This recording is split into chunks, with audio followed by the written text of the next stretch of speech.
Good morning friends, स्वागत आहे तुमचं आजच्या प्री मार्केट रिपोर्टमध्ये. तर मग चला सुरुवात करूयात आजच्या प्री मार्केट रिपोर्टला आणि जाणून घेऊयात की आज मार्केटमध्ये काय होऊ शकतं ते. त्याआधी आपण जाणून घेऊयात की काल US मार्केटमध्ये काय झालं, कारण काल आपल्याकडे सुट्टी होती परंतु US मार्केट चालू होतं. तर US मार्केट पुन्हा एकदा हायर क्लोज झालेलं आहे. तिथे कुठलंही बॅड सेंटिमेंट सध्या तरी मार्केटमध्ये नाही आहे आणि त्यामुळेच एशियन मार्केटसुद्धा हायर आहेत. आणि ह्या सगळ्या गोष्टी पाहता जे काही गिफ्ट निफ्टी आहे तर ते इंडिकेट करते की 40-50 पॉईंटच्या आसपास मार्केट गॅप अप ओपन होईल. आता दोन गोष्टी आहेत. मार्केट 23,500च्या आसपास ओपन होतं.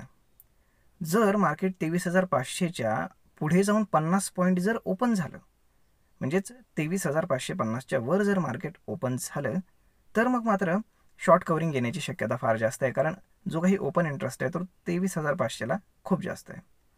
आणि जर मार्केट 23,500च्या आसपास ओपन झालं तर तिथनं एक सेलिंग प्रेशर आपण एक्सपेक्ट करू शकतो, कारण ज्यांनी तिथे ओपन इंटरेस्ट क्रिएट करून ठेवला आहे ते थोडेसे पोझिशन्स घेऊन मार्केटला डॉमिनेट करण्याचा प्रयत्न नक्कीच करतील. तर मग अशा पद्धतीनं टेक्निकल राहणार आहे. जर आपण स्टॉक स्पेसिफिक जर पाहायचं म्हटलं तर US मार्केटमध्ये असणारे आपले तीनही ADRs, इन्फोसिस, ICICI बँक आणि HDFC बँक, तर तीनही कार ग्रीनमध्ये क्लोज आहेत. ऑलमोस्ट 1%च्या आसपास इन्फोसिस हायर क्लोज आहे, म्हणजेच आज इन्फोसिस इथे चांगलं करण्याची दाट शक्यता आहे.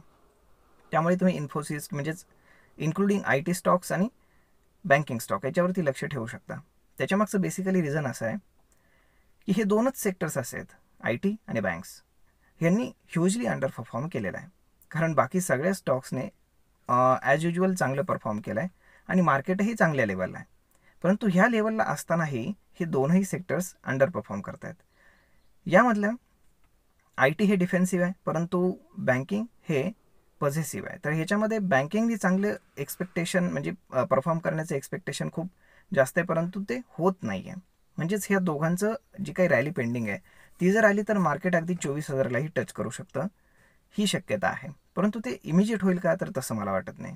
तर ते मे बी जुलैमध्ये येणाऱ्या महिन्यामध्ये होऊ शकतं.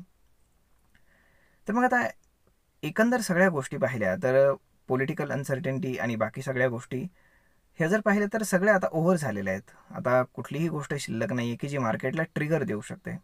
आता एकच गोष्ट शिल्लक आहे, ती म्हणजे येणार बजेट, आणि बजेटसुद्धा जुलैमध्ये येणार आहे. त्यामुळे त्याचीही जास्त काही काळजी करण्याची आत्ता गरज नाही आहे. म्हणजे तोपर्यंत तरी मार्केट पडणार नाही. परंतु मला असं वाटतं की मार्केटमध्ये करेक्शन जे आहे तर ते बजेटच्या आधी येईल आणि बजेटच्या आधी करेक्शन आल्यानंतर बजेट काय लागतं त्यानुसार मार्केट पुन्हा रिॲक्ट करेल आणि त्यानंतर मार्केट पुन्हा एक वरची डिरेक्शन ठरवू शकतं. तर मग अशा पद्धतीनं मार्केटमध्ये जर आता आपण मेजर सपोर्ट पाहिला तर 23,000चा मेजर सपोर्ट आहे आणि 23,500चा रेजिस्टन्स आहे. तर आता मार्केट कसं रेजिस्टन्स ब्रेक करतं आणि वरती जातं, त्यामध्ये कसं सेलिंग येतं, हे आता आपण येणाऱ्या काही दिवसांमध्ये पाहू शकतो. आता इंडिया विक्स जर आपण पाहिला तर तो पुन्हा खाली खाली खाली येत चालला आहे. त्यामुळे ऑप्शनच्या प्राइजेस जे आहेत तर ते आता पुन्हा खाली खाली खाली यायला सुरुवात झालेली आहे. त्यामुळे आता मार्केटमध्ये स्टेबिलिटी येण्याची म्हणजे येऊ शकते हे आपल्याला इंडिया विक्स आता दाखवतोय. तर मग अशा पद्धतीनं स्टॉक स्पेसिफिक सध्या तरी काही न्यूज नाही आहे. जर काही असेल तर मी नक्कीच तुम्हाला अपडेट करेल.